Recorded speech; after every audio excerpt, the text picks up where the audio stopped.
The silence in the royal spire of Luminara was not a lack of sound, but a heavy, suffocating presence. It was the sound of air that refused to circulate and light that seemed to dim of its own accord. Empress Vera stood at the apex of the crystal balcony, her four eyes scanning the sprawling metropolis of Oryx Prime below. Usually the city hummed with a melodic resonance, a billion tiny vibrations from the crystalline architecture that told the story of a thriving hegemony. Tonight, however, the resonance was jagged. It felt like a broken string on an ancient instrument, snapping against the nerves of her spine. Her sons were gone. Kale and Yoren, the twin suns around which her entire galaxy rotated, had vanished from the heart of the inner sanctum. It was an impossibility that defied every security protocol of the Xylosian Empire.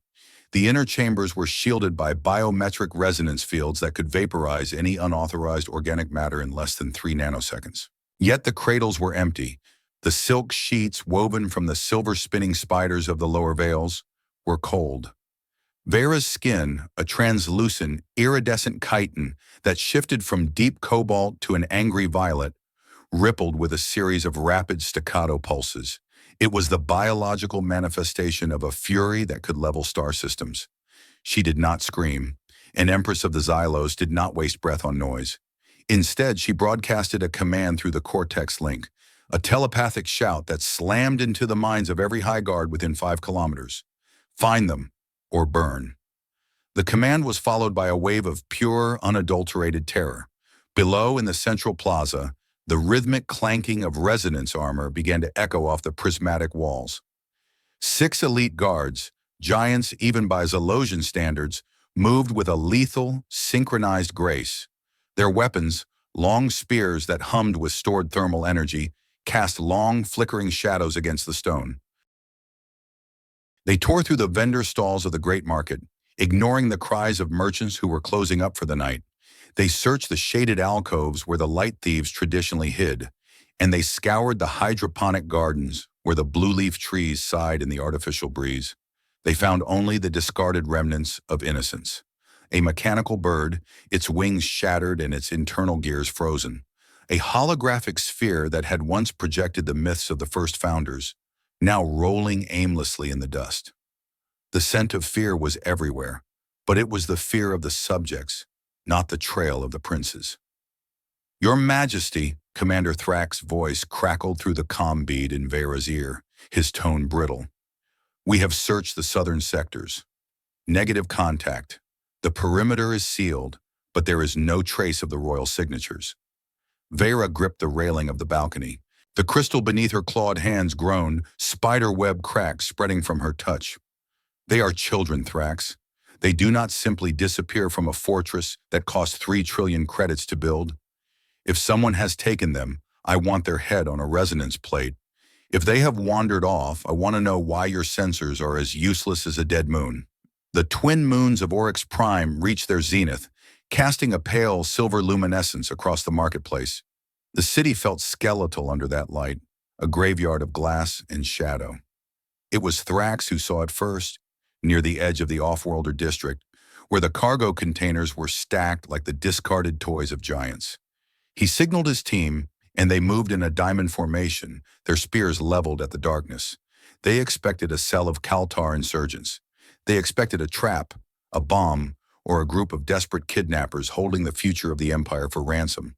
They did not expect the human. He was leaning against a massive Dirac steel cargo unit, his body slumped in a position that suggested profound exhaustion. He was a small creature compared to the Xylos, barely 2 meters tall, covered in a ragged, grease-stained flight suit that had seen better decades. His face was a map of human hardship, weathered skin, a jagged scar that ran from his left temple to his jawline, and hair the color of wood smoke. And there, curled against his chest like 2 small cubs seeking warmth in a blizzard, were Kale and Yorn. The sight sent a shockwave through the guards. The princes were not merely near the human, they were woven into him.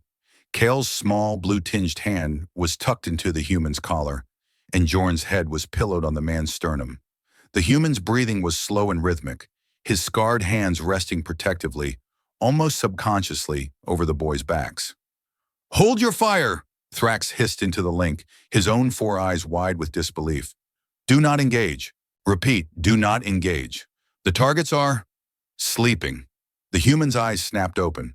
They were brown, the color of wet earth, and they held a clarity that was terrifying. He didn't jump. He didn't reach for a weapon. He simply looked at the six giants in glowing armor and whispered two words that carried more weight than a royal decree. Keep it down. He looked back at the children, his expression softening into something that Thrax couldn't quite identify. It wasn't the look of a captor, it was the look of a shield. The human adjusted his posture slightly, ensuring that the cold metal of the cargo container didn't touch the boy's skin. Thrax stepped forward, his spear humming. Who are you, human? And why are the heirs to the hegemony using you as a mattress? The man, Caxen Voss, didn't answer immediately.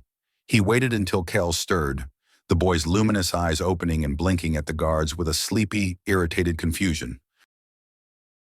They were scared, the human said finally, his voice a low, gravelly rasp. They were running from the noise in the palace. I was just the first thing they found that didn't smell like a machine.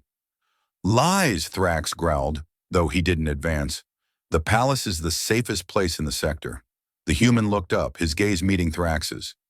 Safe isn't always quiet, big guy. Now, if you're done rattling your tin suits, I think these two need to go home. But you move slow, you startle them, and I'll have your spear before you can blink. It was a ridiculous boast. One human against six Xylosian elites. But the way he said it, the absolute flat certainty in his tone, made even Thrax hesitate. There was a predator's stillness in the man, a veteran's lack of wasted movement. He wasn't a guest. He was a survivor. The report reached Empress Vera seconds later. A human, a common void walker. My sons chose a human? She whispered the words to the empty throne room. The harmonics of her voice caused the crystalline walls to vibrate in a mournful, low-frequency hum. The history of her people was written in blood and logic. They were a species of warriors and architects who viewed the universe as a series of equations to be solved. Humans, by contrast, were the variables, messy, aggressive, and short-lived. Bring them, she commanded, her voice regaining its imperial edge. Bring the human. If he has touched them with malice, he will find that human mortality is a very brief window of suffering. If not, I want to know what my sons saw in the dark that made them seek comfort in the arms of an alien. The journey back to the royal spire was a study in tense, atmospheric silence. Caxen Voss walked between the guards with a loose-limbed grace that spoke of thousands of hours spent in zero-gravity environments. He didn't look like a prisoner, even though he was surrounded by enough firepower to vaporize a city block. He looked like a man who was simply moving from one inconvenience to another. Kyle and Jorn refused to leave his side. They didn't walk behind the guards or in front of them. They walked on either side of Caxen, each holding one of his rough, calloused hands. The guards watched this with a mixture of professional horror and personal confusion. The royal bloodline was supposed to be distant, regal, and untouchable.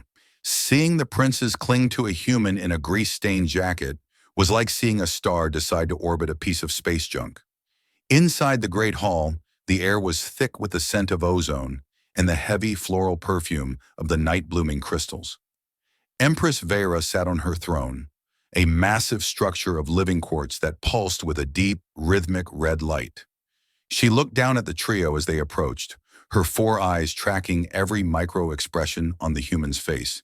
The human didn't bow. He didn't kneel.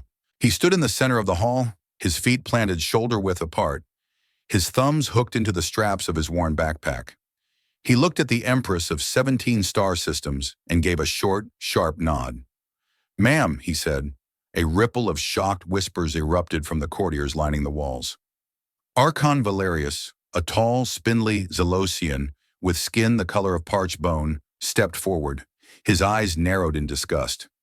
"You address the Empress of the Xylos hegemony with the tongue of a gutter scum?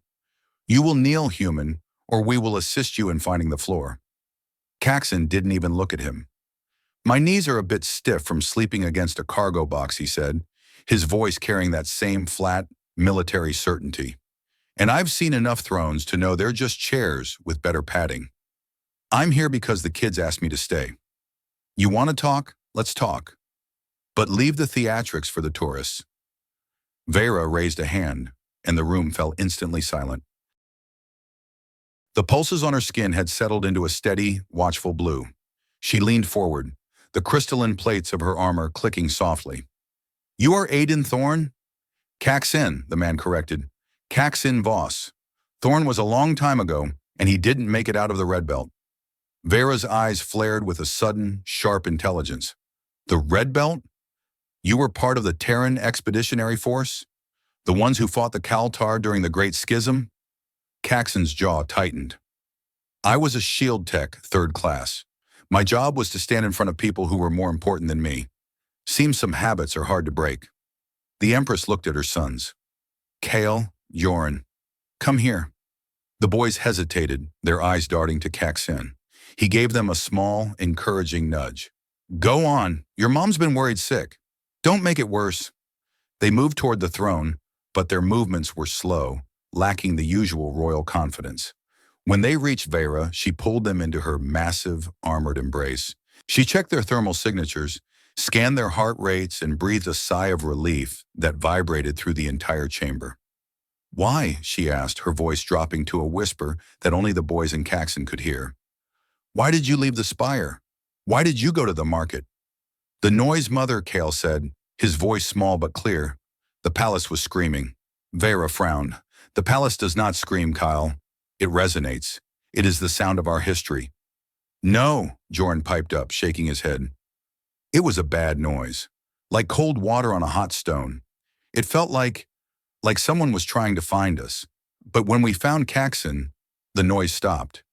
He has a quiet soul. It smells like old books and woodfire." Vera looked back at Caxen, her expression a complex mixture of gratitude and suspicion. "A quiet soul? My sons are empaths of the first tier. They don't see people. They see the thermal and emotional frequencies of the spirit. For them to find peace in your presence means your inner resonance is remarkably stable or remarkably hollow." "Maybe I'm just too tired to be loud," Caxen replied. He looked around the room, his eyes cataloging the exits, the guard positions, and the tension in the courtiers. "You've got a leak, Vera." The Empress stiffened. "A leak? Those kids didn't just wander out," Caxen said, stepping closer to the throne, ignoring the spears that shifted toward his chest. They felt a probe. Someone was using a high-frequency neuroscan to map the Spire. That's the screaming they heard. It's a Kaltar tactic. They use it to pinpoint targets before a ghost drive insertion. Archon Valerius laughed, a dry, rasping sound. "Preposterous. The Kaltar have not breached our borders in 50 years. This human is trying to distract us from his own crimes. He likely lured the princes away with some Terran parlor trick." Caxen turned to Valerius, his brown eyes turning cold. "I didn't lure anyone. I was waiting for a transport part at the starport because my ship's fuel line is held together by prayer and duct tape. I was minding my own business when two blue kids showed up crying about the ghosts in the walls. Now you can believe me, or you can keep acting like your palace is a fortress. But if I were you, I'd check the sub-basement resonance dampeners. That's where the scan was originating." Vera watched the human. He was telling the truth. She could feel the honesty in the way his heart beat, a steady, unhurried thrum that didn't spike even when he was threatened. He wasn't afraid of her. He wasn't afraid of death. He was only concerned with the facts of the situation. "Commander Thrax," Vera commanded, "take a team to the sub-basement. Full scan. If you find so much as a dust mite that shouldn't be there, incinerate it." Thrax bowed and vanished with a squad of guards. The hall remained silent, the tension thick enough to taste. Vera turned her attention back to Caxen. "You say you were a shield tech," she said. "That means you are trained in defensive architecture and biorhythm stabilization." "I was," Caxen said, "but like I told the kids, I'm done with wars. I'm just a guy trying to get to the next system without blowing an engine." "The universe might have other plans for you, Mr. Voss," Vera said, her voice carrying a hint of something that wasn't quite a threat, but wasn't a request either. "My sons trust you. In my world, trust is a currency more valuable than gold or starships. Until we find the source of this noise, you will remain in the Spire as a guest of the crown." Caxen sighed, rubbing the back of his neck. I don't suppose no is an option. It is not. Fine, Caxen said, but I want my ship moved to the royal hangar, and I want a set of Imperial-grade tools. If I'm staying, I'm fixing my ride. I don't like being grounded. Agreed, Vera said.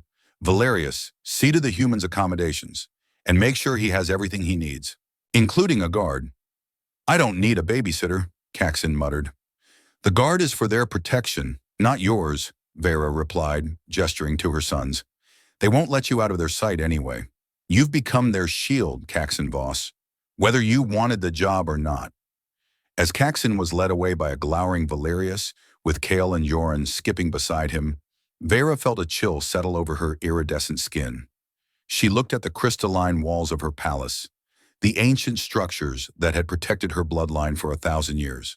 For the first time, they looked fragile. They looked like glass waiting to be shattered. She didn't know if the human was her salvation or the final crack in the foundation. But as she watched her sons laugh for the first time in months, a genuine, carefree sound that echoed through the cold stone, she knew she couldn't let him go. The noise was coming. She could feel it now, too. A low, pulsing thrum at the edge of her consciousness. The Kaltar were not just coming for her sons. They were coming for the heart of the Xylos, and a human with a quiet soul was the only thing standing in the doorway. Caxen looked back one last time before exiting the hall. He saw the Empress standing alone on her throne, a towering figure of power and isolation. He saw the way she gripped her resonance blade, her knuckles white. Slick move, Your Majesty, he thought. You've trapped a wolf to guard the sheep. Let's just hope I haven't forgotten how to bite. The palace doors closed with a final echoing boom, sealing the human into a world of crystal and shadow. Outside, the twin moons began their descent, and the first Kaltar ghost ship slipped through the orbital sensors, silent as a grave. The war for Luminara had begun, and it had started with a human's heartbeat. The royal hangar of Oryx Prime was less of a garage and more of a cathedral dedicated to the god of propulsion. Vast vaulted ceilings made of translucent amber glass allowed the dying light of the twin moons to filter down in long, honey-colored ribbons. Dozens of Xylosian interceptors sat on anti-gravity cradles, their sleek, needle-like hulls shimmering with a faint, bioluminescent pulse. They looked like sleeping predators, beautiful and terrifyingly efficient. In the far corner, looking like a grease stain on a silk sheet, sat Caxen's ship, the Stellar Drifter. It was a boxy, ugly thing, a patchwork of Terran steel, stolen Kaltar plating, and jury-rigged Xylosian cooling coils. It didn't belong here, surrounded by the pinnacle of galactic engineering, but Caxen didn't care. To him, the Drifter was the only thing in the galaxy that didn't demand a political soul in exchange for a seat. Caxen was chest-deep in the primary plasma conduit, his hands covered in a mixture of black lubricant and blue coolant.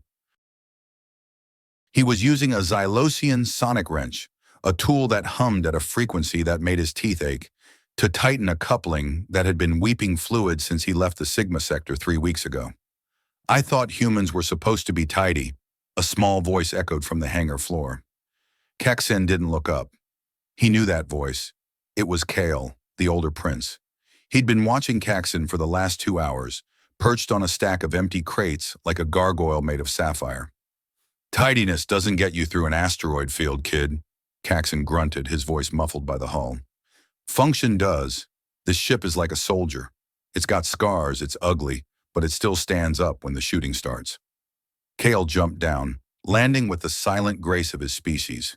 He walked over to the edge of the conduit and peered in. Why do you call it the Red Belt? You mentioned it to Mother. You said Thorn died there.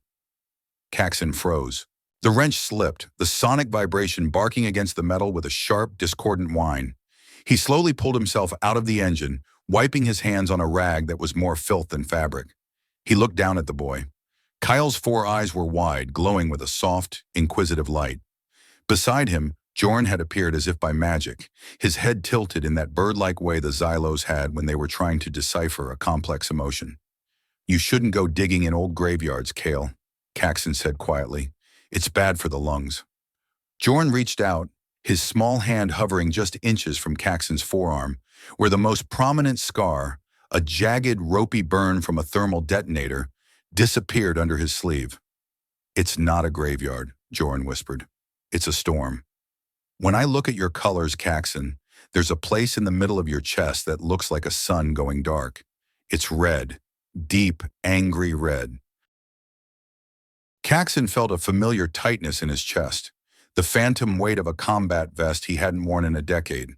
The Xylosian empathy link was a double-edged sword. To them, secrets weren't things you said, they were things you radiated. "The red belt wasn't a place," Caxen said, leaning back against the drifter's landing gear. He reached into his pocket and pulled out a small, battered metal flask, reconsidered, and put it back. It was a sector of space near the Terran frontier. 12 years ago, the Kaltar decided they wanted the mineral rights. "We were sent in to hold the line." "Was it a glorious battle?" Kale asked, his eyes brightening with the myths he'd been fed by palace tutors. "Did you win medals?" "There's no glory in a vacuum, kid. Just noise and cold." Caxen stared at the hangar doors, but his mind was 300 light-years away. "We were pinned down on a moon called Cinder 6. My unit, the 32nd Shields, was assigned to protect a civilian extraction point. We had 200 refugees and only one shuttle that worked. Thorn was my sergeant. He was the kind of man who could talk a starving wolf out of its dinner." Caxen paused, his fingers tracing the edge of his sonic wrench. The Kaltar wraiths moved in under a ghost drive cover. We couldn't see them on sensors. We could only hear them. They sound like static, like the universe is tearing open. "Thorn told me to take the shuttle and the kids. He stayed behind with a single resonance detonator to buy us 5 minutes." "Did he make it?" Joran asked, though he already knew the answer. Caxen shook his head. 5 minutes is a long time when you're alone in the dark. I watched the moon's surface bloom like a red flower from the cockpit. That was the last time I saw Thorn. That was the last time I believed in the mission. I spent the next 10 years running because I couldn't stand the quiet. The quiet always reminds you of the people who didn't get to hear it. The silence that followed was heavy, but it wasn't the suffocating silence of the palace. It was a shared moment of weight. Kyle stepped forward and placed his hand directly on Caxen's scarred arm. The prince's skin felt cool, like polished stone, but a wave of warmth washed through Caxen. A literal sensation of calm that only a Xylosian could project. "You didn't run, Caxen," Cal said firmly. "You moved. You brought the children to safety. That is why we chose you. You have the scent of a protector who has already paid the price." Caxen looked at the two small aliens. They were heirs to a throne he didn't respect, products of a culture that was alien to his very marrow. Yet in that moment, they felt more like his own kin than anyone he'd met on Earth. "You kids are way too smart for your own good," Caxen said, clearing his throat and pushing the emotion back into the small, locked box where he kept his sanity.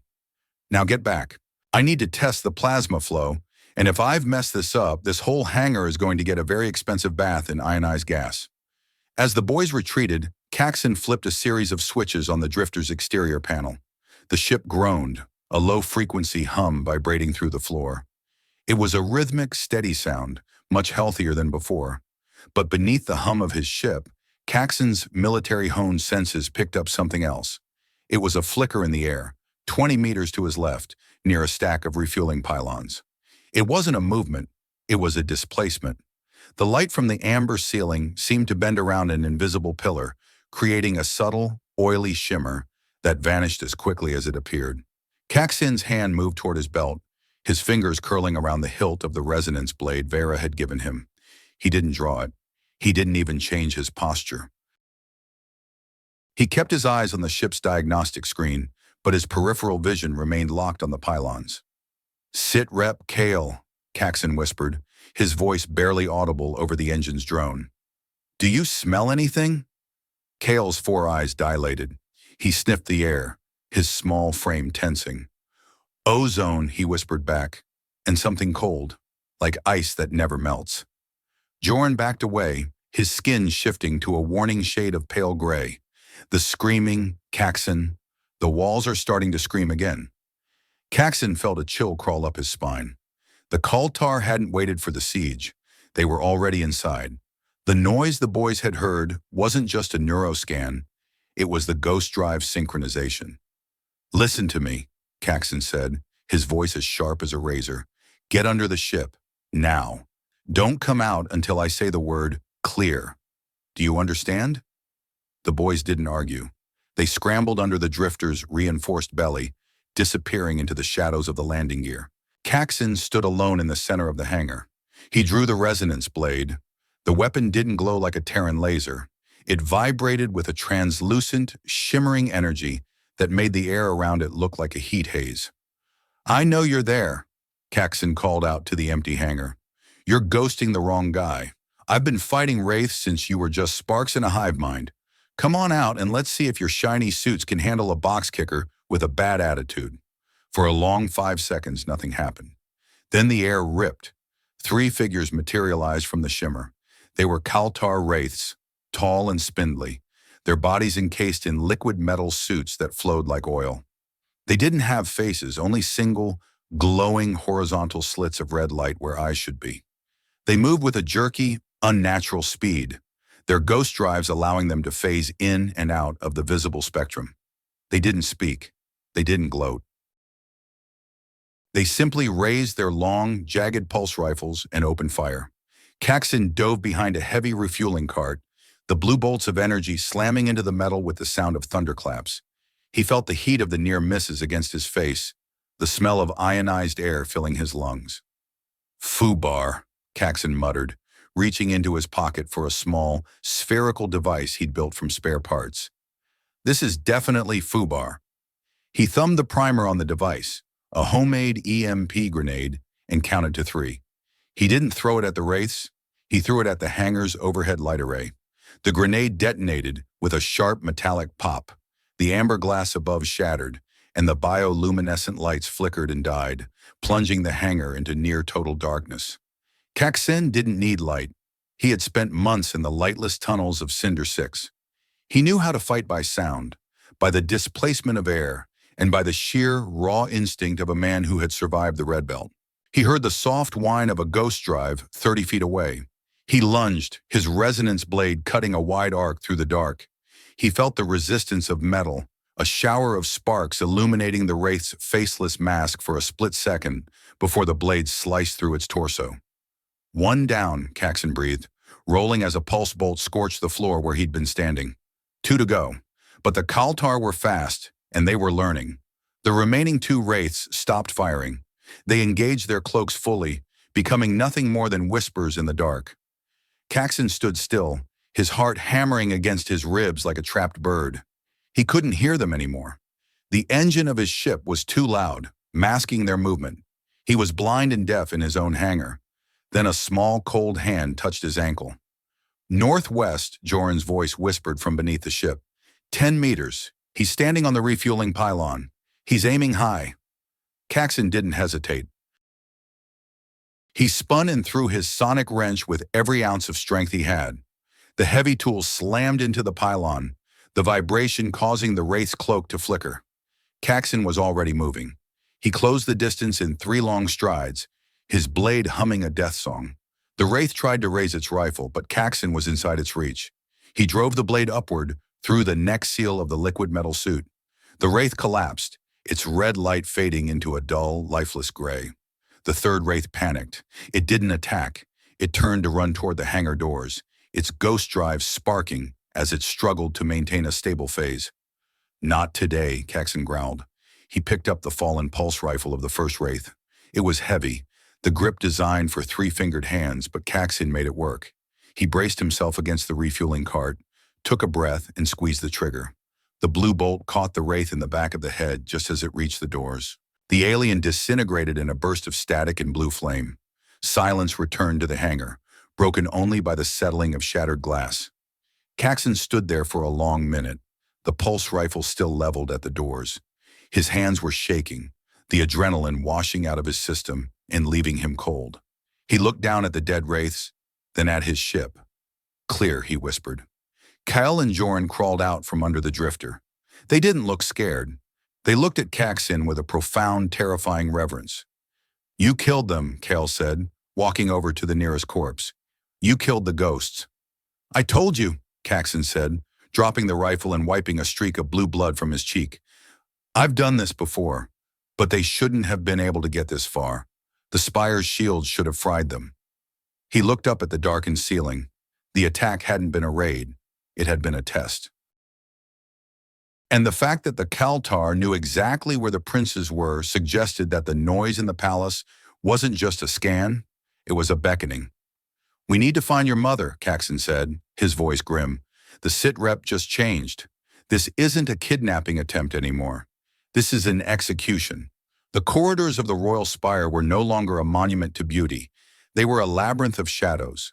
As Caxen led the princes toward the Empress's private chambers, the bioluminescent walls flickered with an erratic, sickly pulse. Deep purples and angry reds raced through the crystalline veins of the palace, signaling a system-wide alert that had been triggered too late. Caxen moved with a predatory focus, the resonance blade held low at his side. He didn't use the main elevators or the grand staircases. He used the service conduits and the maintenance shafts he'd spent the last 24 hours studying on his diagnostic pad. "Keep your heads down and your mouths shut," Caxen whispered as they bypassed a squad of high guards who were running toward the hangar, their heavy boots thumping rhythmically on the glass floor. "Those guys are looking for a fight, but they're looking in the wrong direction." "Why aren't we helping them?" Jorn asked, his small hand gripping the back of Caxen's jacket. "They have spears. They have armor." "Because armor doesn't mean anything if the enemy is already inside your skin," Caxen said, his eyes scanning a ceiling vent. "The Kaltar don't fight fair, Jorn. They find the cracks, and right now this palace is nothing but cracks." They reached the Empress's outer sanctum, a massive circular chamber guarded by two statues of the first founders. The doors were standing open, the intricate carvings scorched by high-energy discharge. Caxen signaled the boys to wait behind a decorative pillar. He stepped into the room, his blade humming. The chamber was a wreck. The fine silk hangings were shredded, and the floor was littered with the remains of 3 palace guards. Their blue blood was still steaming in the cool air. In the center of the room, Empress Vera stood over the body of a 4th guard, her battle armor chipped and her 4 eyes narrowed into slits of pure, crystalline fury. She wasn't alone. Archon Valerius was there, standing near the back exit. He wasn't armed with a spear. He was holding a Terran-made neurodisruptor, a weapon that was illegal in 3-star systems and specifically designed to scramble Xylosian neural pathways. Vera turned as Caxen entered. Her skin was a dark, bruised violet.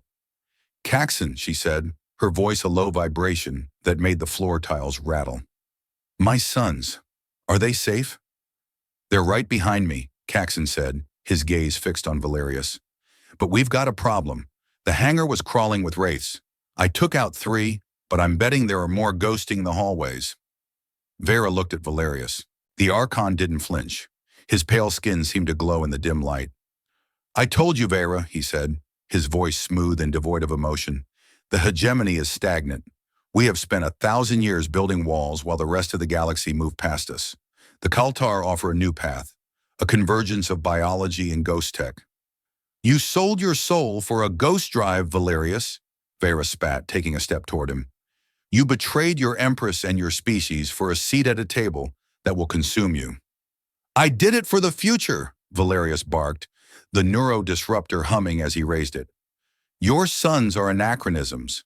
They represent an era that must die so the Xylos can truly ascend. The Kaltar will refine them. They will become the first of the new founders." Caxen didn't wait for the villain's monologue to finish. He'd heard enough of them on a dozen different worlds. He lunged. Valerius fired the disruptor. A wave of invisible sonic energy slammed into Caxen, but the human's nervous system wasn't wired like a Xylosian's. To Caxen, it felt like a massive, nauseating headache and a kick to the chest, but it didn't paralyze him. He slammed into Valerius, the two of them tumbling across the floor in a mess of limbs and fabric. Caxen went for the throat, his military training taking over. He didn't need a blade to kill a man. He knew 40 different ways to do it with his bare hands. But Valerius was stronger than he looked. He kicked Caxen off and scrambled toward the back door, his hand reaching for a control panel. "He's calling them!" Kyle screamed, running into the room. "The screaming is coming from the door." The back door slid open, and 4 more Kaltar wraiths phased into existence. They didn't fire at Vera. They fired at the ceiling. the massive crystal chandelier, a masterpiece of light and sound that weighed 4 tons, groaned as its support cables were severed by pulse fire. It began to fall straight toward the spot where Kale and Jorn were standing. "No!" Vera roared. She dove for her sons, her massive frame moving with a speed that defied physics. She threw herself over them, her armored back becoming a shield as the chandelier smashed into the floor, 1,000 shards of razor-sharp glass exploding in every direction. Caxen scrambled to his feet, his vision swimming from the neurodisruptor hit. He saw Valerius disappear through the back door, and he saw the 4 wraiths leveling their rifles at Vera's exposed back. She was pinned under the weight of the chandelier, her sons trapped beneath her. She was wide open. Caxen didn't think. He didn't calculate the odds. He did what a shield tech was born to do. He sprinted toward the Empress, sliding across the glass-strewn floor like a ball player heading for home base. He reached the fallen pulse rifle he'd carried from the hangar and opened fire. He didn't aim for the wraiths. He aimed for the floor in front of them. The blue bolt slammed into the crystalline tiles, creating a blinding flash of light and a cloud of superheated dust. The wraiths, their ghost drives sensitive to sudden shifts in thermal energy, flinched, their cloaks flickering as they lost synchronization. Caxen kept firing, a jagged, rhythmic pattern that forced the assassins back into the shadows of the corridor. "Go!" he screamed at Vera. "Get them out of here!" Vera heaved, her muscles corded with a strength that cracked the remaining supports of the chandelier. She shoved the massive crystal aside and stood up, her sons huddled against her chest. She looked at Caxen, her eyes wide with a mixture of shock and something that looked dangerously like respect. "The sub-basement," Jorn cried. "The old ways, Mother. Caxen knows the way." Vera didn't argue. She grabbed Caxen by the collar of his jacket and hauled him to his feet. "We move," she said, her voice a command that brooked no dissent. "Now!" They ran. They didn't go for the palace exits, which were likely swarming with Kaltar forces and loyalist traitor hybrids. They headed deep into the bowels of the Spire, toward the veins of Oryx Prime. The air grew cooler as they descended, the scent of ozone replaced by the smell of damp stone and ancient machinery. These were the foundations of the city, built by the first founders before the Xylos had learned to grow their buildings from light. The tunnels were narrow, the walls covered in a dull gray moss that didn't pulse or glow. "Why are we here?" Vera asked as they paused at a junction of 3 identical tunnels. "This leads to the waste reclamation sectors." "No," Caxen said, leaning against the wall to catch his breath. His chest felt like it was filled with hot coals, and the neurodisruptor headache was turning into a full-blown migraine. "It leads to the resonance dampeners. The Kaltar are using a signal to guide their wraiths. If we can reach the main dampener and overload it, we can strip their ghost drives." "They'll be visible," Kale realized. "They won't be ghosts anymore." "Exactly," Caxen said. "And a wraith you can see is just another roach waiting for a boot." Vera looked at him, her 4 eyes scanning his face. "You knew about this path. You studied my palace while you were supposed to be fixing your ship." Caxen gave a tired, lopsided grin. "A soldier always looks for the back door, Vera. It's a habit. Besides, your palace is too loud. I needed somewhere quiet to think." Jorn reached out and touched the wall. The moss began to glow with a soft green light. "The stones are happy you're here, Caxen," he whispered. "They remember the people who built them. They were like you. They had scarred hands." Caxen felt a strange lump in his throat. He'd spent his life feeling like a ghost among the living, a relic of a war that everyone wanted to forget. But in these dark, damp tunnels with an alien queen and 2 princes who saw more than they should, he felt a strange sense of belonging. The humanistic pull of his heart was stronger than the military discipline of his mind. He wasn't just saving an empress. He was protecting a family. And for the first time since the Red Belt, the mission actually meant something. They continued deeper into the dark, the sound of their footsteps echoing off the ancient stone. But behind them, distant and rhythmic, came the sound of scraping metal. The race weren't giving up. They were tracking the thermal debt of the party, following the heat of their breath and the beat of their hearts. "How far?" Vera asked, her hand resting on Jorn's shoulder. 2 levels down," Caxen said, "but we've got company. They're gaining on us." Vera stopped. She looked at the narrow tunnel behind them, then at her sons. "Go," she said to Caxen. Take them to the dampener. I will hold this junction. No, Caxen said, stepping in front of her. You're the Empress. You're the one they need to see when this is over. You take the kids. I'll hold the line. You are one human, Vera said, her voice dropping to a low, warning hum. Against a squad of Kaltar elites. You will not survive 5 minutes. I've survived 5 minutes before, Vera, Caxen said, his eyes locking onto hers. Thorn gave me 5 minutes on Cinder 6. I think it's time I paid it forward. Kyle and Jorn looked at Caxen, their eyes shimmering with unshed tears. You promised, Jorn whispered. You said you wouldn't leave us. Caxen knelt down, placing a hand on each of their shoulders. I'm not leaving you, kid. I'm just standing in the doorway. Now listen to your mother. Reach that dampener. Flip the primary switch. When the lights go green, you'll know I'm still here. He stood up and looked at Vera. She didn't say thank you. She didn't offer him a medal. She simply placed a massive 4-fingered hand on his chest, over his heart. Live, Caxen Voss, she said. That is a royal command. She turned and led the boys down the center tunnel, their glowing forms disappearing into the darkness. Caxen stood alone at the junction. He checked the charge on his resonance blade. It was low, the light flickering with a dying energy. He reached into his pocket and pulled out a single small cylinder, a Terran-made thermal flare. He lit the flare. The red light filled the tunnel, casting long, dancing shadows against the gray moss.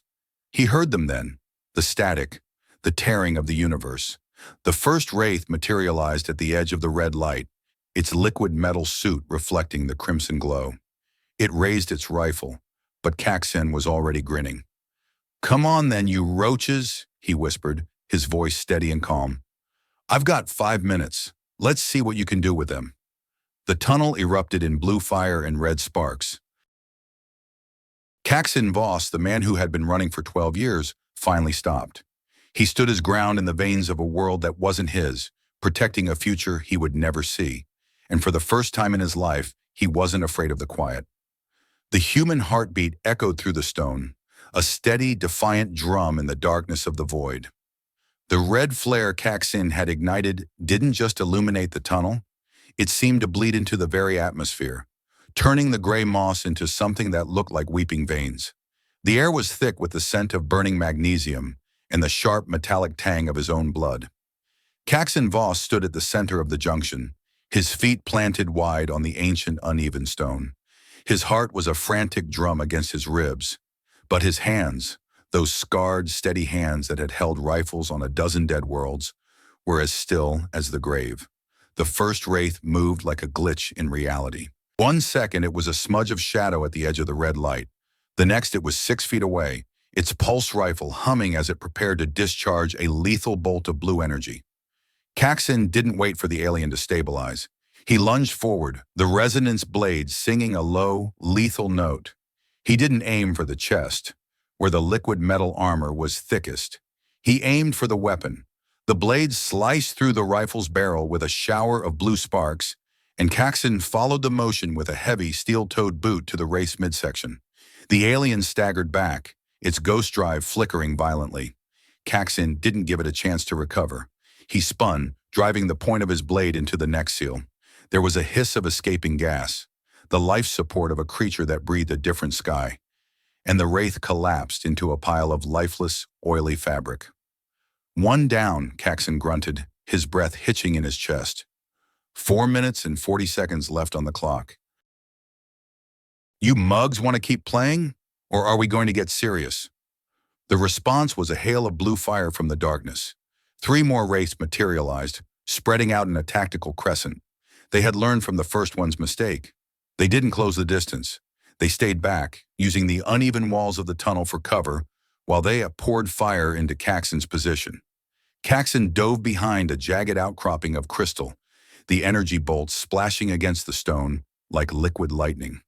Shards of glass-like rock peppered his jacket, and the heat was becoming unbearable. It felt like standing inside a furnace.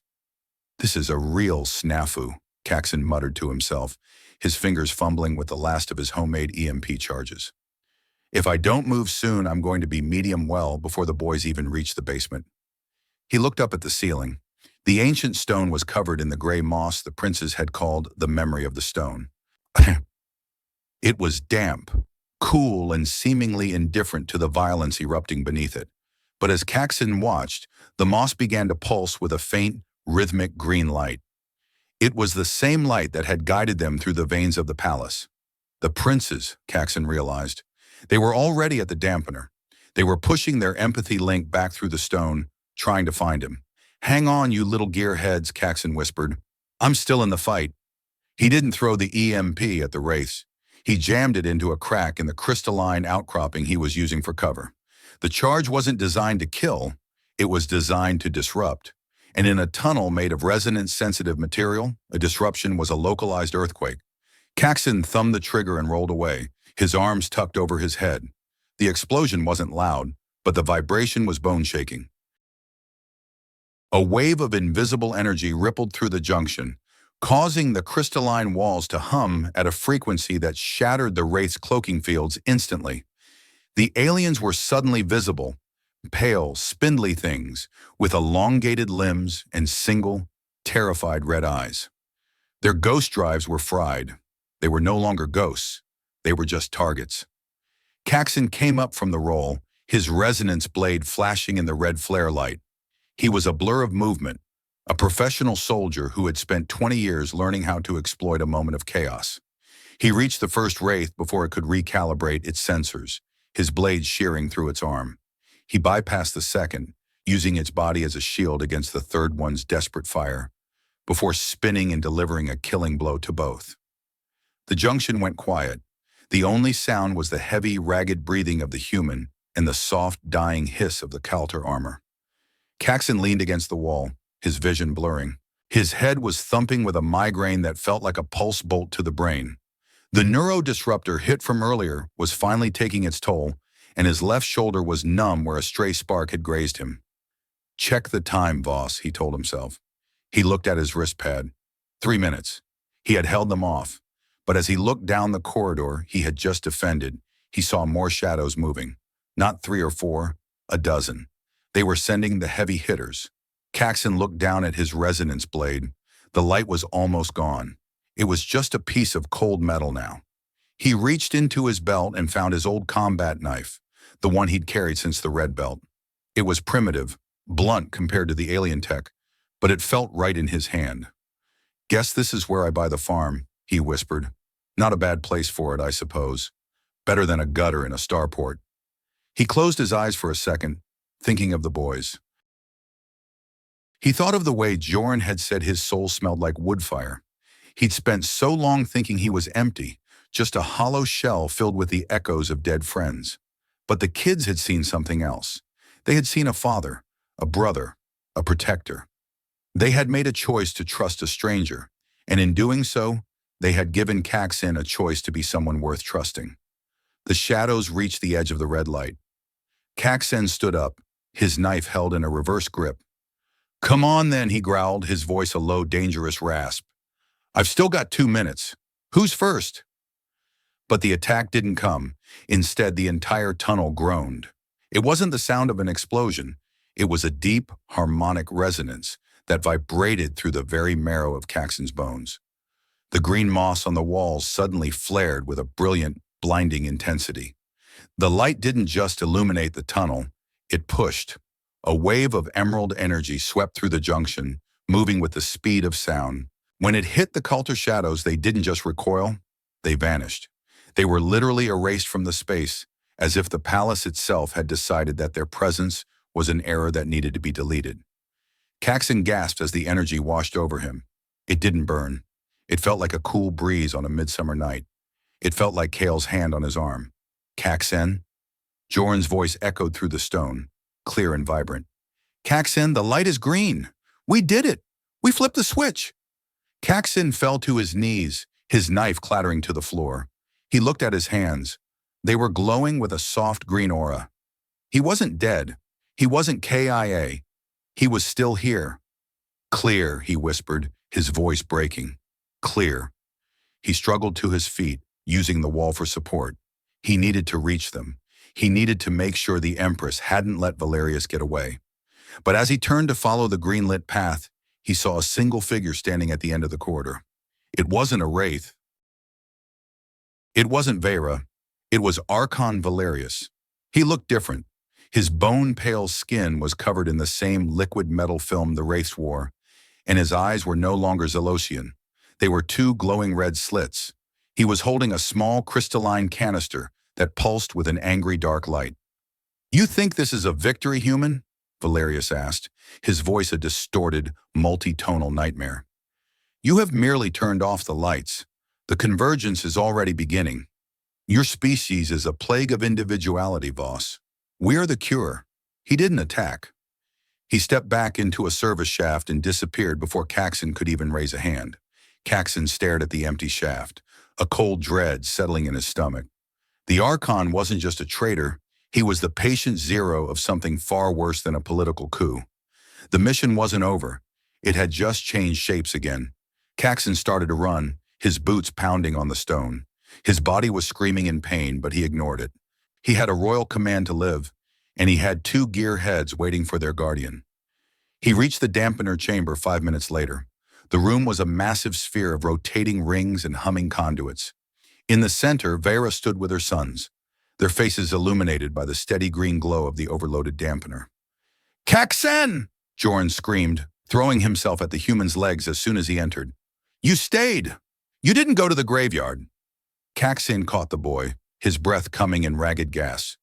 "Told you, standing in the doorway. Remember?" Vera walked over to him, her 4 eyes scanning his wounds with a clinical intensity that slowly softened into something else. "You are a very difficult man to kill, Caxen Voss." "Runs in the family, ma'am," Caxen said, trying to stand straight. "But we've got a problem. Valerius, he's turned into one of them. Or something worse. He's got some kind of canister. He talked about a convergence." Vera's skin shifted to a pale, terrified gray. "The seed of unity," she whispered. "An ancient Kaltar myth. A biological virus that rewires the neural empathy of a species, turning them into a single, mindless hive. If he releases that in the central spire," Caxen began. "Luminara will fall," Vera finished, "and the hegemony will become the hive." The turning point was here. The threat wasn't just assassins in the dark anymore. It was the erasure of everything that made them individuals. The very thing Caxen had spent his life trying to protect. "We need to go up," Caxen said, his eyes hardening. "We need to find that mug and take that canister before he can pop the lid." Vera looked at her sons, then at the human. She didn't check her sensors. She didn't consult her advisors. She looked at the choice they had all made. "Then we go together," she said. "One human, one empress, and 2 princes. Let's see if the hive can handle a family." The climb from the sub-basement back to the heart of the spire felt like ascending through the levels of a crystalline hell. The resonance dampener had successfully stripped the Kaltar race of their ghost drives, but it had also knocked out the palace's primary anti-gravity lifts. Every flight of stairs, every vertical maintenance ladder was a grueling test of endurance. Caxen led the way, his breath whistling through his teeth. His left arm was tucked into the front of his jacket, acting as a makeshift sling for his injured shoulder. Every step sent a jolt of fire through his nervous system, but he kept his eyes locked on the ceiling. He was looking for the dark pulse, the signature of the seed of unity. "How much further, Caxen?" Kale asked. The boy was breathing hard, his blue skin damp with exertion. The older prince was carrying his younger brother piggyback for the steeper stretches, a display of sibling loyalty that made Caxen's heart ache. 3 levels to the central hub, Caxen said, his voice a gravelly rasp. "If Valerius is smart, and he is, the bastard, he'll head for the primary resonance array. If he can hitch that virus to the palace's communication frequency, he won't just hit the city, he'll hit the whole system." Vera followed behind them, her massive frame taking up most of the narrow corridor. She was silent, but her skin was a constant flicker of tactical colors, deep greens for readiness, jagged oranges for suspicion. She was monitoring the palace's internal security network through her Cortex link, or what was left of it. "The High Guard is in shambles," she reported as they reached a landing. "Half have been turned, not by weapons but by the noise. Valerius must have released a localized strain of the virus in the barracks. They aren't fighting anymore. They're waiting. Waiting for what? Joran asked, his voice muffled against Kale's neck.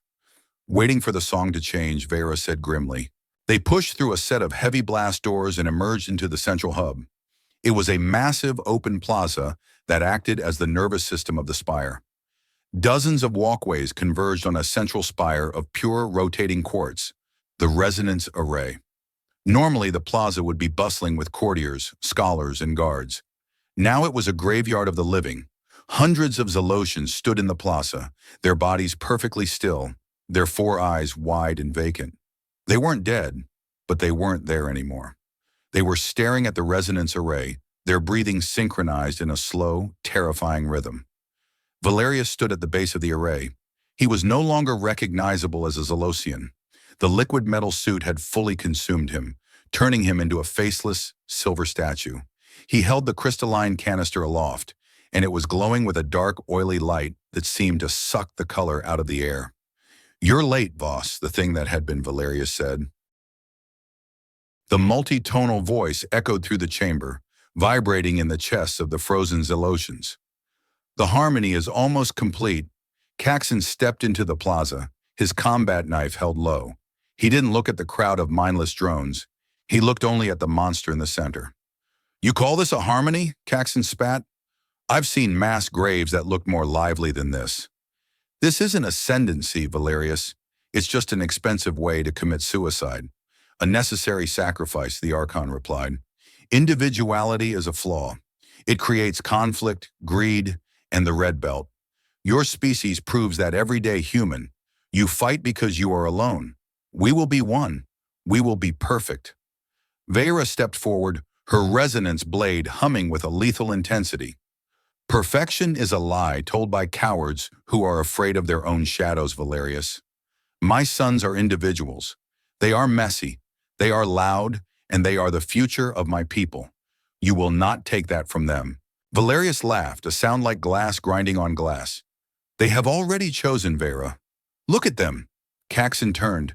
Kale and Joran were standing a few feet behind him, but they weren't looking at the monster. They were looking at the crowd of Xylosians. Their four eyes were wide and their skin was shifting through a rapid, chaotic series of colors. They were crying, not out of fear, but out of pain. "The noise," Kale whispered, his hands over his ears. "It's so loud, Caxen. It's a million voices all screaming for the same thing. They're lonely. They want to belong." Joran fell to his knees, his forehead pressed against the cold floor. "Make it stop. Please, make the song stop." Caxen felt a wave of cold fury wash over him. Valerius wasn't just using a virus. He was weaponizing the Xylosians' natural empathy against them. He was using their desire for connection to pull them into the hive. Valerius raised the canister.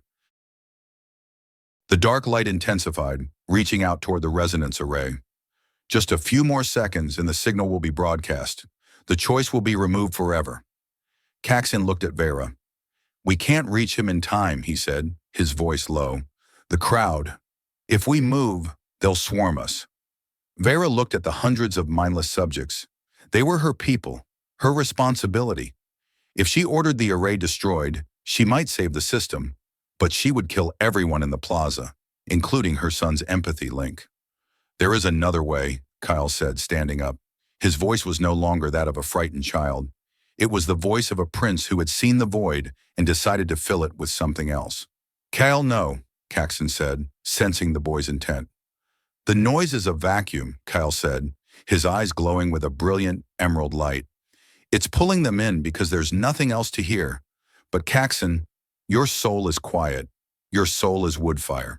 He looked at his younger brother and held out his hand. Joran took it without hesitation. They turned toward the crowd, their skins shifting to a warm, vibrant green, the color of the palace's memory. They didn't scream. They didn't fight. They simply projected. They used their empathy link not to receive, but to broadcast. They sent out the memory of the sub-basement. They sent out the feeling of Caxen's hand on their shoulders. They sent out the smell of the Stellar Drifter's engine and the taste of the stories Caxen had told them about the blue seas of Earth. They sent out the choice to be a family. The effect was instantaneous. The synchronized breathing of the crowd broke. Hundreds of Xylosians gasped as the green light of the prince's empathy washed over them. The dark light of the canister began to flicker and dim, unable to compete with the raw, chaotic power of individual memories. Valerius roared, his silver body rippling with frustration. "Stop it! You are destroying the harmony. You are choosing the dark." Caxen didn't waste the opening. He didn't have a resonance blade anymore, but he had something better. He had the weight of every person he had ever failed, and every person he had ever protected, driving him forward. He sprinted across the plaza, leaping over the frozen bodies of the courtiers. He reached Valerius just as the Archon tried to slam the canister into the array's primary conduit. Caxen didn't use his knife. He tackled the monster, his good shoulder slamming into the liquid metal chest. They tumbled toward the edge of the central platform, a sheer drop of 50 levels into the palace's core.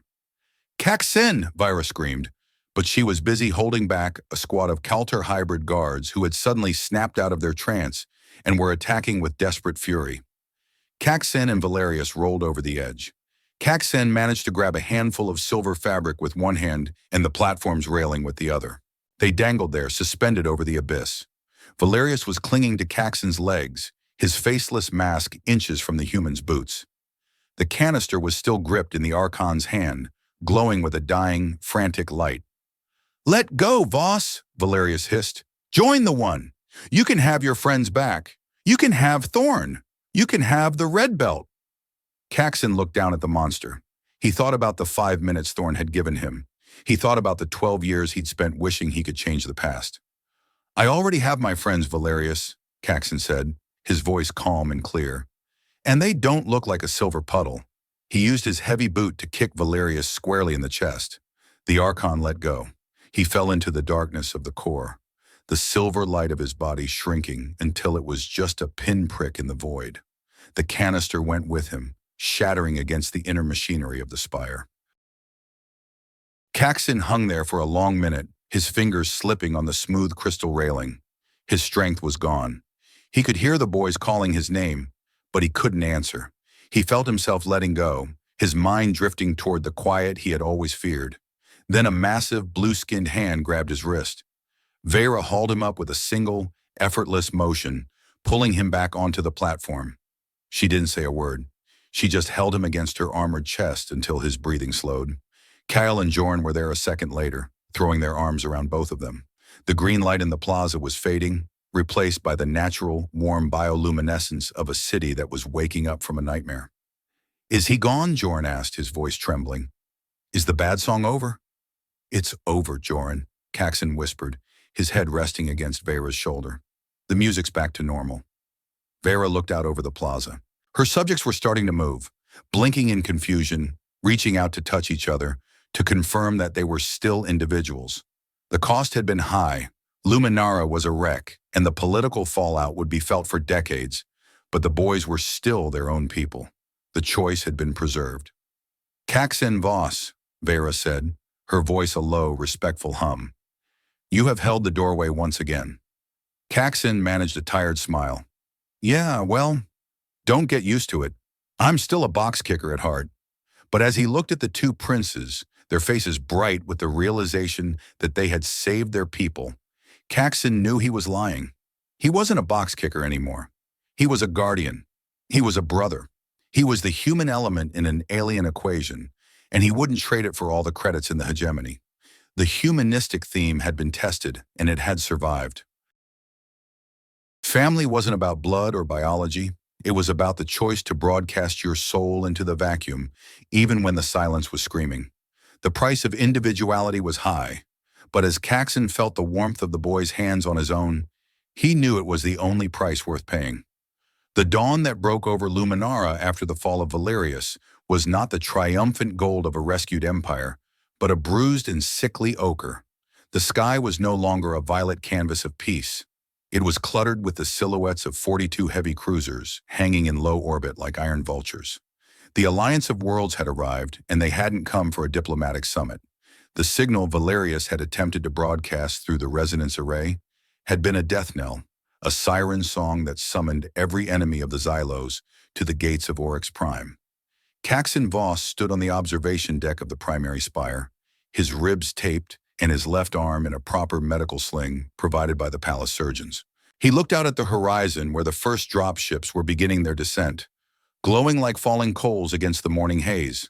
Beside him, Empress Vera was a statue of emerald and shadow. Her armor had been repaired, but the scratches on her crystalline skin remained, a map of the internal war she had just survived. "They're early," Caxen said, his voice a dry rasp that tasted of smoke and fatigue. "I figured they'd wait for the virus to do the heavy lifting. Valerius must have had a dead man's switch in his comms." "The Calter do not wait for permission to scavenge," Vera replied, her four eyes fixed on the lead ship of the approaching fleet. "And the Rexians, they are paid by the kill. They will not care if the population is a hive mind or a collection of individuals as long as the currency is transferred to their accounts." Caxen looked down at his wristpad. The internal security feed showed 85% of the High Guard had been successfully purged of the virus, but they were exhausted, their neural pathways still twitching from the forced synchronization. They were in no shape to hold off a planetary invasion. "We can't hold the city, Vira," Caxen said, turning to face her. "It's too big, and we're too thin. If we try to defend every street, they'll chew us up in 6 hours." The Empress turned her head, her gaze piercing. "You suggest I abandon my capital? You suggest I let the heart of my civilization be trampled by mercenaries and ghosts?" "I'm suggesting you don't play their game," Caxen said, his eyes hard. "They want a siege. They want to pin us down and bleed us. But if we pull everything into the inner sanctum, the children, the loyalist core, the essential data, we turn this spire into a fortress that'll take them 6 months to crack. By then, the Terran fleets might actually listen to my distress signal." "Terran help is 300 light years away, Caxen," Vera said, her voice dropping to a low, mournful hum. "By the time they arrive, Oryx Prime will be a cinder." "Then we make it a cinder they can't swallow," Caxen grunted. A soft scuff of boots announced the arrival of Kale and Jorn. The princes looked smaller than they had the night before, their royal robes replaced by practical flight suits Caxen had scavenged from his ship. They weren't skipping today. They moved with a heavy, purposeful gait that mirrored Caxen's own. "Mother," Kale said, his voice steady despite the chaos visible through the windows. "The High Guards are asking for orders. They say the Rexian vanguard has touched down in the southern market." Vera looked at her sons, and for a moment, the Empress vanished, replaced by a mother whose world was burning. She reached out and touched Kale's cheek. "My brave sons. You should be in the shelters." "We're not going to the shelters," Jorn said, his small jaws set in a defiant line. "Caxen says the shelters are just boxes for people who've given up. We want to help." Caxen rubbed his face with his good hand. "I might have said something like that. Look, Vera, we're running out of time. Those dropships are carrying at least 500 Rexian shock troops. If we don't seal the lower spire in the next 20 minutes, we're going to be fighting them in the elevators." Vera stood tall, her skin shifting to a commanding, brilliant gold. "Commander Thrax," she broadcasted through the Cortex link. "Initiate Protocol 0. Abandon the outer districts. Bring every loyal soul into the spire. Seal the resonance gates and activate the thermal shielding. We are making our stand here." The palace erupted into a new kind of chaos. It wasn't the frantic panic of the night before, but the grim mechanical efficiency of a species preparing for the end. Thousands of citizens began to pour into the spire's lower levels, their faces pale and their eyes wide with the shock of a world turned upside down. Caxen led the princes down to the Tactical Command Center, a room buried deep in the heart of the Crystal Foundation. It was filled with holographic displays showing the city's defense grid. Red dots were blooming across the map like a pox. Rexian landing zones. "All right, gearheads, listen up," Caxen said, pointing to a holographic map of the Spire's ventilation system. "The Rexians are going to try to smoke us out. They'll use thermal bursters to melt the cooling coils. I need you two to monitor the atmospheric pressure. If you see a spike in Sector 9, you tell me immediately. Your empathy link can feel the heat before the sensors even pick it up. Can you do that?" "We can do it, Caxen," Kale said, his eyes glowing with a focused emerald light. "We'll be your sensors." Caxen looked at them, a strange tightness in his chest. He was training 9-year-olds for a siege. It went against every scrap of humanity he had left. But he knew the alternative. If they didn't know how to fight, they wouldn't survive the first hour of a breach. Good. Now take these, Caxen said, handing them 2 small modified comm units. These are on a shortwave Terran frequency. The Kultar can't jam them without blowing their own ghost drives. You keep them on, and you don't leave this room unless Vera or I give the word. Check? Check, they said in unison. Caxen watched them settle into the command chairs, their small fingers flying over the crystalline interfaces. He realized then that he wasn't just their protector anymore. He was their mentor. He was the one showing them that bravery wasn't about being untouchable. It was about being useful when everything was falling apart. He left the command center and headed for the main armory. He needed a weapon that wasn't a half-dead resonance blade. He needed something that spoke the language of the Red Belt. He found it in a dusty corner of the Xylosian archives, a Terran Mark VII pulse rifle, likely a relic from the Great Schism. It was heavy, primitive, and beautiful. He checked the power cell. Full charge. He slapped the magazine into place with a satisfying clack. Aiden Thorne would have loved this, Caxen whispered to the empty room. The first explosion rocked the Spire 10 minutes later. It wasn't a sonic blast. It was a kinetic strike. A Rexian orbital battery had found its range. The floor groaned and dust fell from the ceiling like crystalline snow. Caxen sprinted toward the main gate, his pulse rifle held at the low ready. He found Vera there, standing with the last 20 of her high guard. The thermal shields were up, a shimmering veil of heat that distorted the view of the city outside. Through the distortion, Caxen could see the first wave of Rexian mercenaries.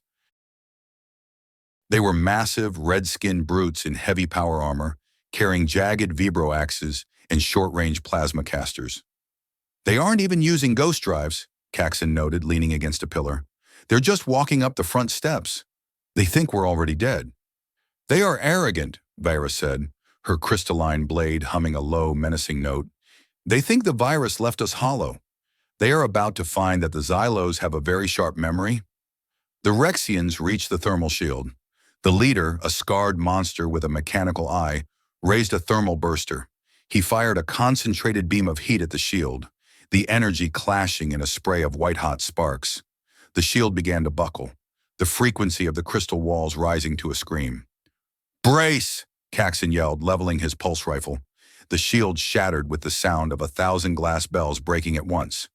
The Rexians roared and charged. Caxen opened fire. The Terran rifle barked, its blue pulses carving through the heavy Rexian armor with a brutal kinetic force the mercenaries weren't expecting. The first 3 attackers were knocked off the stairs, their chests smoking.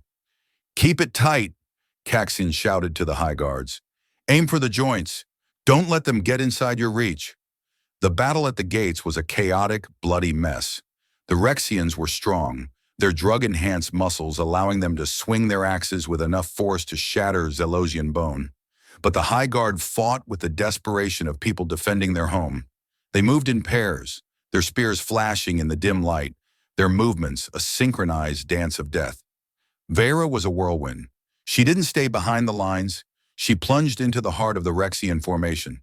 Her blade was a streak of light, severing limbs and heads with a precision that was terrifying to behold. She wasn't just an empress. She was a force of nature, a goddess of war reclaimed from the pages of history. Caxen moved along the flank, picking off the Rexian marksmen who were trying to set up plasma turrets. He moved with the practiced ease of a man who had lived his life in the crosshairs. He didn't waste a shot. Every pull of the trigger was a calculated act of survival. But for every Rexian they killed, 2 more seemed to take their place. The landing pads were swarming with reinforcements, and the orbital strikes were becoming more frequent, systematically stripping away the Spire's external defenses. "Caxen!" Kale's voice crackled through the comm unit. "Caxen, there's a breach in Sector 5. They're coming through the waste chutes." "Fubar," Caxen hissed into the comm. "Vera, they're in the chutes. If they get past the secondary gates, they'll be behind us." Vera looked back, her face smeared with blue and red blood. "Go," she commanded. "Take 10 guards. I will hold the gate." "Vera, you can't hold this many alone," Caxen protested, even as he started to run. I am the queen of the Xylos, she roared, her voice echoing through the plaza like thunder. I am never alone. Go and protect my sons. Caxen didn't argue. He signaled 10 of the guards and sprinted toward the internal elevators. His heart was hammering, a cold dread pulling in his gut. The waste chutes led directly to the tactical command center. The Rexians weren't just trying to breach the palace. They were hunting the princes. The transformation Caxen had been fighting for 12 years was finally complete. He wasn't a mercenary looking for a paycheck. He wasn't a survivor looking for a hole to hide in. He was a father whose children were in danger, and God help anyone who stood between him and that room. The elevator doors opened on level 3, and Caxen was met with a wall of fire. 2 Rexians had already breached the corridor, their plasma casters turning the air into a furnace. Caxen didn't wait. He dove through the flames, his pulse rifle barking. He took out the first Rexian with a shot to the throat, and the second with a burst to the power core of his armor. The mercenary exploded in a spectacular ball of blue flame. Check your 6, Caxen yelled to the guards behind him as they emerged from the elevator. We've got more coming from the vents. They reached the doors of the tactical command center just as a heavy thermal burster began to cut through the reinforced crystal. The smell of ozone and melting glass was overpowering.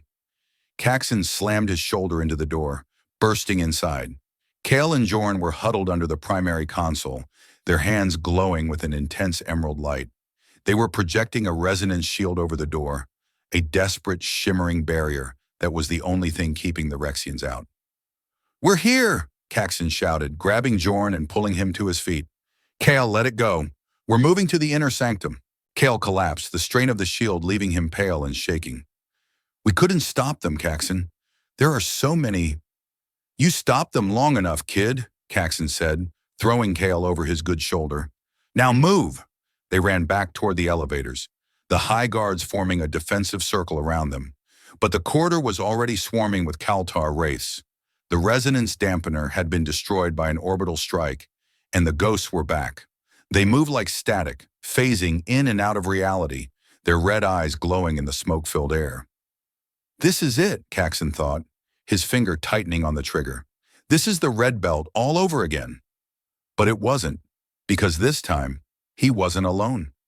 Caxen, Jorn whispered, clutching his comm unit. Look at the walls. The emerald moss on the walls was no longer just glowing. It was growing. It was spreading across the corridor, weaving into a thick, crystalline mesh that seemed to repel the wraith's ghost drives. The palace was fighting back. Use the frequency, Caxen, Kyle shouted from his shoulder. Tune your rifle to the emerald light. Caxen didn't understand the science, but he trusted the boy. He adjusted the frequency dial on his pulse rifle until the blue pulses turned a brilliant, searing green. He opened fire. The green pulses didn't just hit the wraiths, they anchored them. Every shot forced a ghost into a permanent, physical state, stripping away their ability to phase. The high guards moved in with their spears, finishing off the now vulnerable assassins. They reached the final elevator, the one that led to the Empress's private sanctum, the most defensible spot in the entire Spire. Caxen shoved the boys inside and turned to face the corridor. The Rexian shock troops were closing in from one side, and the Kaltar wraiths were regrouping on the other. Go, he said to the high guards. Get them to the top. I'm staying. No! Kyle screamed, reaching out from the elevator. Caxen, you said you'd stand in the doorway. And that's what I'm doing, Kale, Caxen said, his voice soft but firm. I'm the shield tech. This is my job. He looked at Jorn, who was crying silently. I told you, kid. Family is the choice you make when the lights go out. I choose you. Now get that elevator moving. The doors began to close. The last thing Caxen saw was the emerald light reflecting in the boy's eyes. He turned to the darkness, his pulse rifle humming in his hand.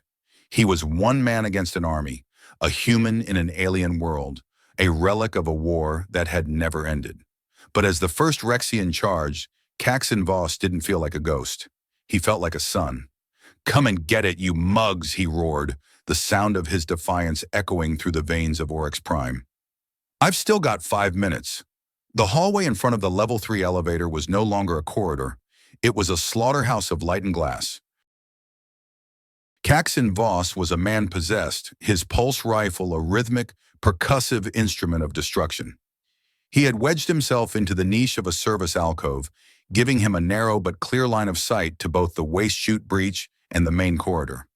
His left arm was useless, hanging like a dead weight at his side, but he braced the heavy rifle against the crystalline wall, using his body as a tripod. Every time he pulled the trigger, the recoil slammed into his bruised ribs, but he welcomed the pain. It was the only thing keeping him awake as the blood loss from a dozen shrapnel wounds began to chill his skin. "Splash one," Caxen muttered as a Rexian shock trooper tumbled backward, his helmet shattered by a green-tuned pulse. "Splash two." "Come on, you red-skinned bastards. Who's next?" The Rexians were hesitating. They were used to fighting Xylosians, who relied on elegance and resonance. They weren't prepared for a Terran soldier who fought with the grimy, efficient brutality of a cornered rat. Caxen didn't aim for the chest.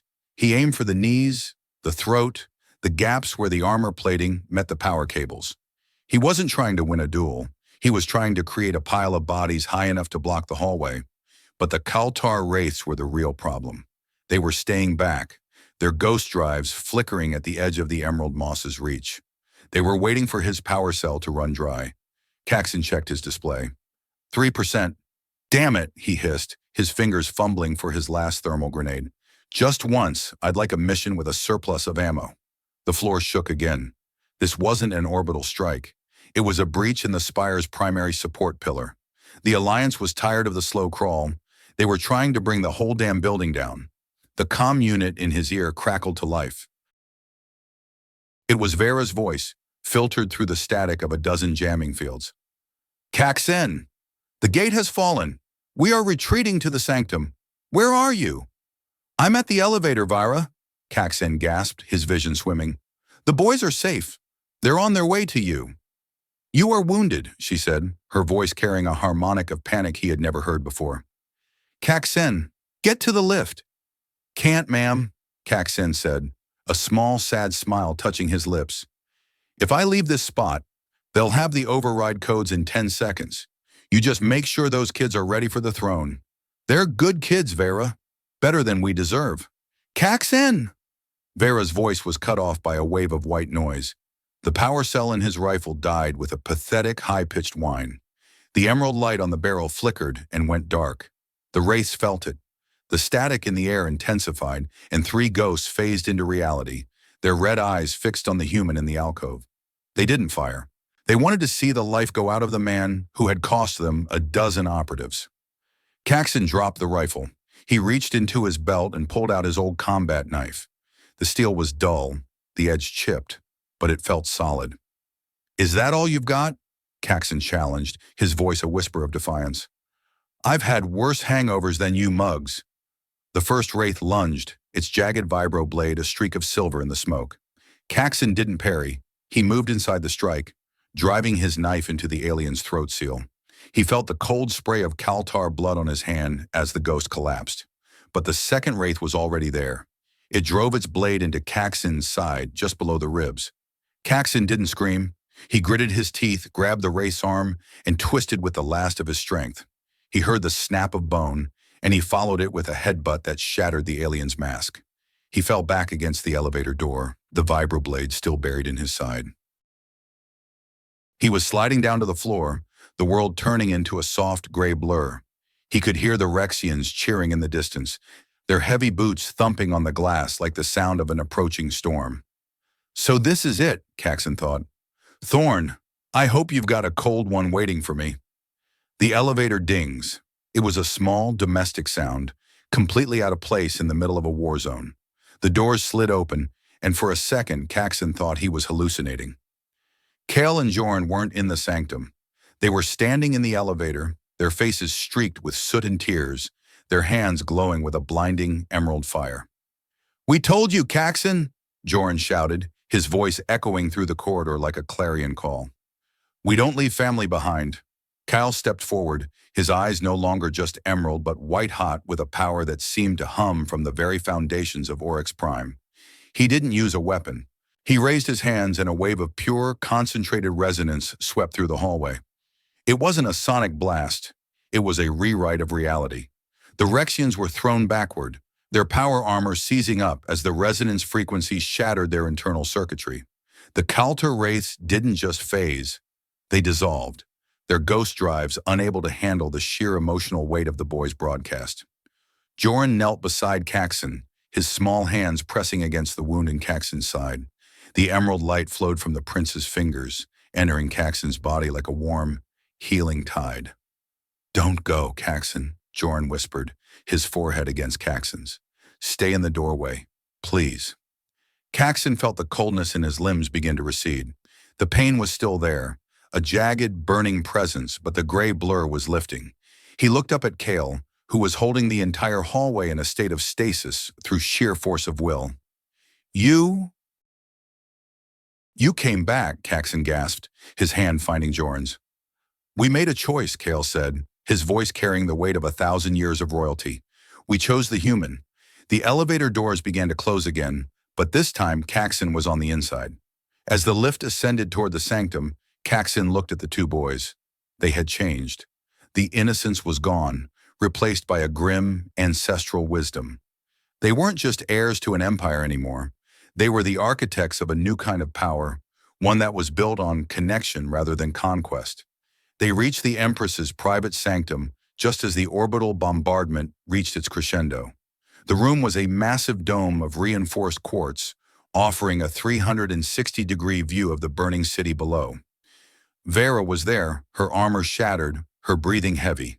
She looked at the elevator doors, and when she saw her sons supporting a bloodied, half-dead human, she dropped her blade. She didn't run to her sons first. She ran to Caxen. She caught him as he stumbled, her massive arms providing a stability that no machine could match. "You are a fool, Caxen Voss," she whispered, her forehead touching his. "A magnificent, stubborn, human fool." "The mission is a go, Vera," Caxen murmured, his eyes flickering shut. "The boys, they've got the lead." The sky above Luminara suddenly tore open, but it wasn't another Rexian cruiser. It was a fleet of blocky, industrial-looking ships, Terran dreadnoughts. They had come through the fold space with their engines screaming, their primary cannons already locking onto the Alliance vultures. "The distress signal," Vera said, her eyes reflecting the arrival of the Terran reinforcements. They came. Caxen didn't see the ships. He didn't see the Rexians fleeing or the Kaltar ghost ships retreating into the void. He only felt the warmth of the boy's hands and the steady beat of Vera's heart against his own. The transformation was painful, and the cost was written in the ruins of a city. But as the first Terran dropships touched down on the royal landing pads, Caxen knew the lesson had been learned. He had spent his life thinking that protection was about walls and weapons. He had thought that family was something you were born into, a burden of blood and history. But in the heart of a dying empire, he had found the truth. Protection is about the willingness to be vulnerable for someone else. And family. Family is the person you choose to stay with when the whole galaxy tells you to run. Caxen Voss, the man who had been running for 12 years, finally let himself close his eyes. He wasn't afraid of the quiet anymore, because the quiet was no longer a graveyard, it was a home. The world did not return in a flash of light, but in a slow, rhythmic thrumming that felt like the heartbeat of a mountain. For Caxen Voss, consciousness was a jagged coast being slowly smoothed over by a tide of cool, emerald liquid. When he finally opened his eyes, he wasn't looking at the smoke-filled corridor of Level 3 or the snarling face of a Rexian mercenary. He was staring at the ceiling of a Xylosian biocradle, a translucent dome that pulsed with a soft, healing frequency. His first instinct was military, a desperate, reflexive reach for the combat knife that should have been in his hand. "Easy, soldier. You're among friends." The voice was human. It was deep, authoritative, and carried the unmistakable cadence of a Terran officer who had spent too many decades shouting over the roar of fusion engines. Caxen blinked, his vision clearing enough to see a man standing beside the cradle. He was wearing the charcoal gray uniform of the Terran Expeditionary Force, his chest a crowded garden of ribbons and medals. "Admiral Vance," Caxen rasped, his throat feeling like he'd been swallowing hot gravel. The Admiral gave a grim, respectful nod. "We got your distress signal, Voss."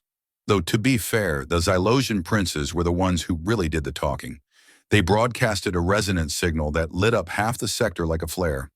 We were 3 systems away when we picked it up. Caxen tried to sit up, but a sharp stabbing pain in his side reminded him that he was still mostly held together by Xylosian biogel and Terran nanites. Where are they? The boys. Vera. They're safe, Caxen. A softer, vibrating voice hummed from the shadows. Empress Vera stepped into the light. She looked different than she had during the siege.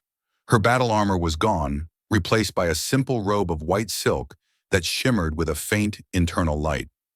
The iridescent chitin of her skin was scarred in several places, but her 4 eyes held a clarity that Caxen hadn't seen since they met. Beside her, Kyle and Joran were huddled, their small hands resting on the edge of the biocradle. "We are here, Caxen," Joran whispered, his skin a warm, happy shade of emerald.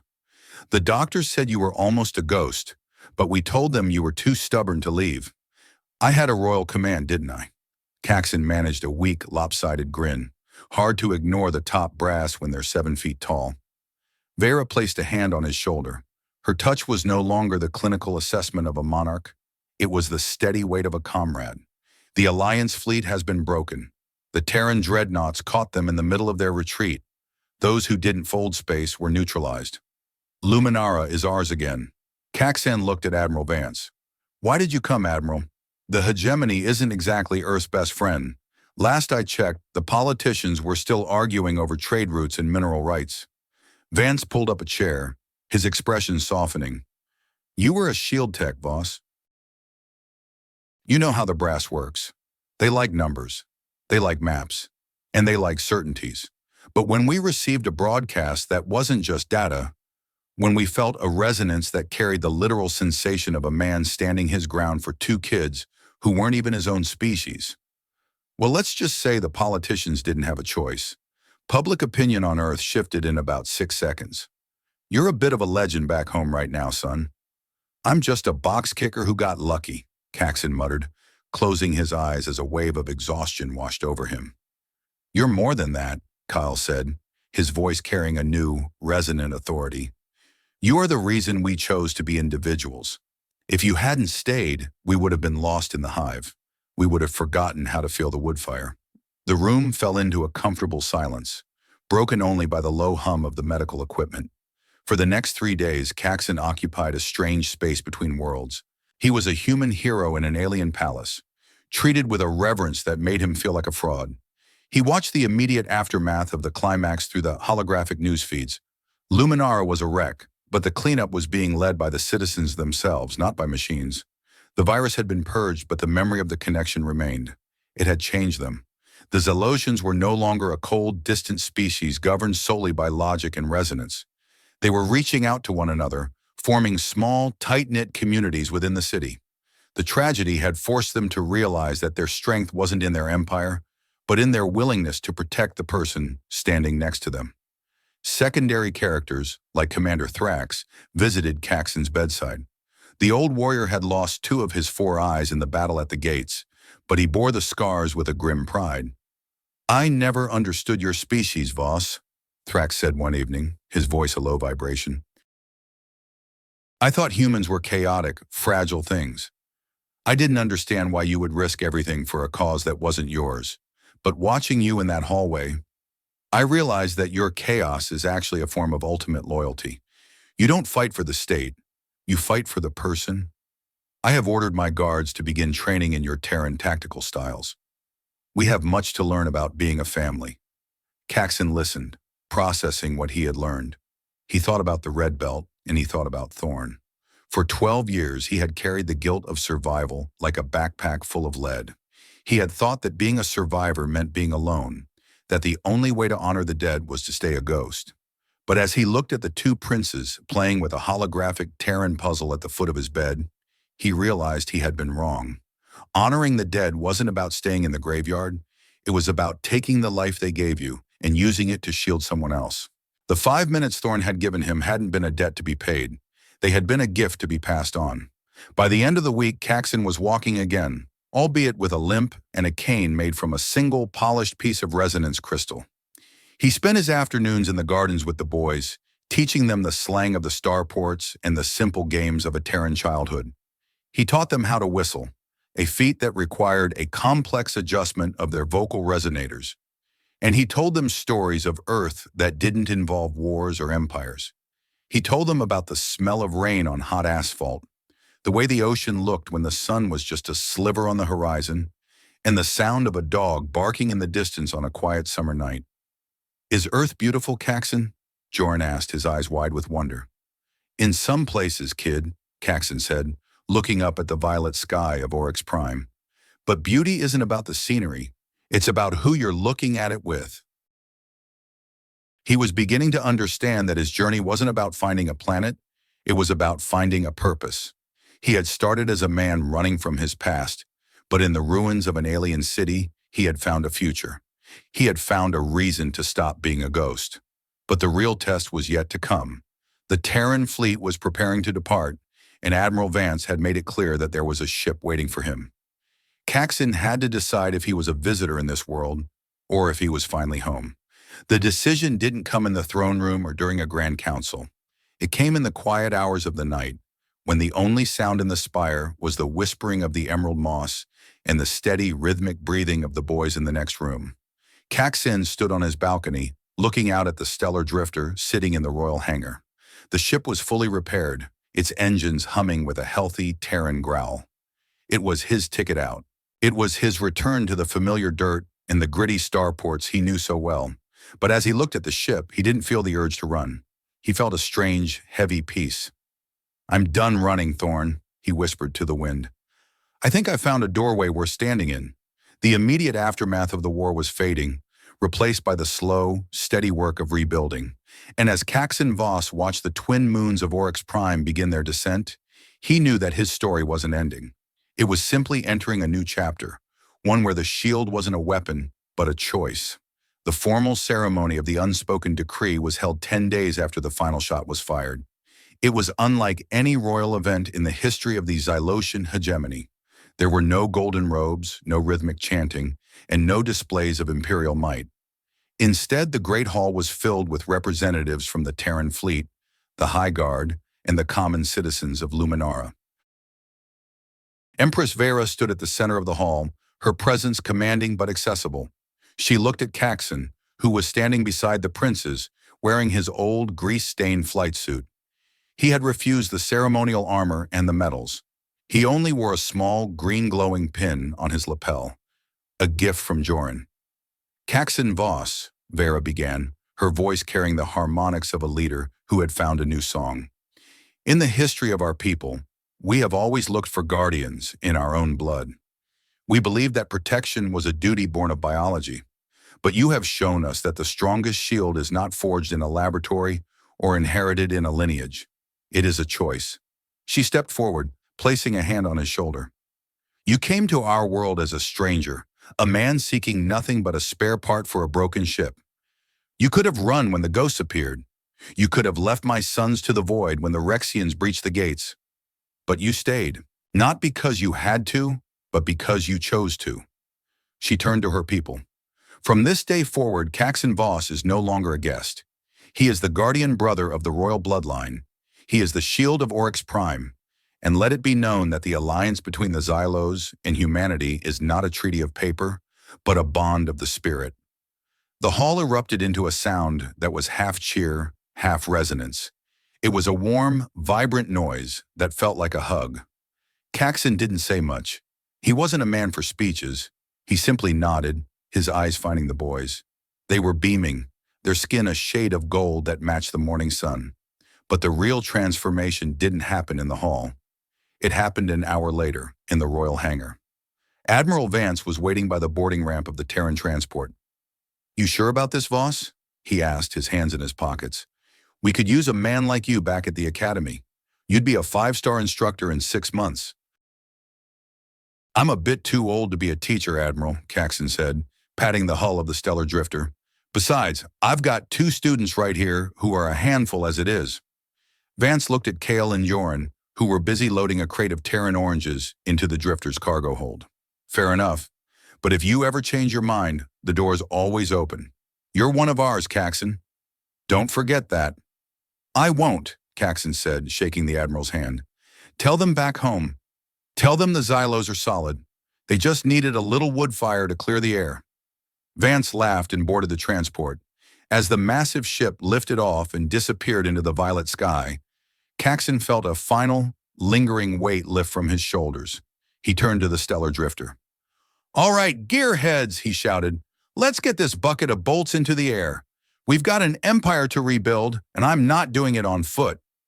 The boys scrambled into the ship, their excitement nearly knocking Caxen over. They didn't go to the cockpit. They went to the small lounge area where Caxen had set up a Terran-style table and a set of chairs. We're going to the lower vales first, right? Joran asked, jumping into his seat. You said there were mountain cats there that look like they're made of smoke. One thing at a time, Joran, Caxen said, sitting down across from them. He didn't reach for the flight controls.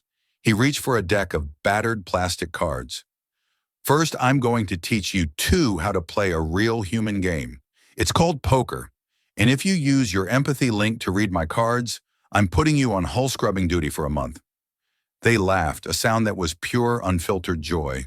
Caxen dealt the cards, his scarred fingers moving with a new relaxed grace. He wasn't thinking about the red belt. He wasn't thinking about the dead. He was thinking about the two lives sitting across from him. As the stellar drifter lifted off from the hangar, banking over the glittering spires of Luminara, Caxen looked out the viewport. The city was a mosaic of light and shadow, a world of glass that had survived a storm. I've spent most of my life as a ghost, haunting the hallways of my own memory. I thought that the only way to be a soldier was to be a weapon, and that the only way to be safe was to be alone. I spent 12 years running from a graveyard on a moon called Cinder 6, thinking that if I stopped, the shadows would finally catch me. But standing in that corridor with two small hands holding onto my jacket, I realized that the shadows don't catch you because you stop. They catch you because you have nothing to hold on to. I used to think that a shield was something you used to push the world away. I thought it was a wall made of steel and determination. But I was wrong. A shield is a choice to let someone inside the wall with you. It's a choice to be the one who stands between the dark and the light. Not because you're brave, but because the person behind you is worth the risk. My scars haven't gone away. They still ache when it rains, and they still tell stories of battles I'd rather forget. But they aren't receipts for death anymore. They're proof of life. They're the map that led me to this ship, to these boys, and to a queen who taught me that an alien soul isn't so different from a human one when you're both looking at the same sun. I found my family in a world made of glass, among a people who speak in frequencies I'll never fully understand. And for the first time in 38 years, I'm not looking for the nearest exit. I'm looking at the horizon, and I'm not afraid of what's coming next. Because whatever it is, I won't be facing it alone. And in a galaxy as big and cold as this one, that's the only victory that really matters. I spent my life thinking I was protecting others, but in the end, it was two alien children who saved me from the void of my own making. I wonder, is there someone in your world who has been trying to hold your hand, but you have been too busy holding a weapon to notice? What would happen if you finally stopped running and realized that you don't have to be perfect to be a protector? You just have to be there? Caxen Voss reached out and ruffled Kale's hair, then turned his gaze to the stars, a small, quiet smile playing on his weathered face. The stellar drifter disappeared into the vast, shimmering expanse of the Xylosian sky, a tiny, defiant spark of humanity in a universe of infinite possibilities.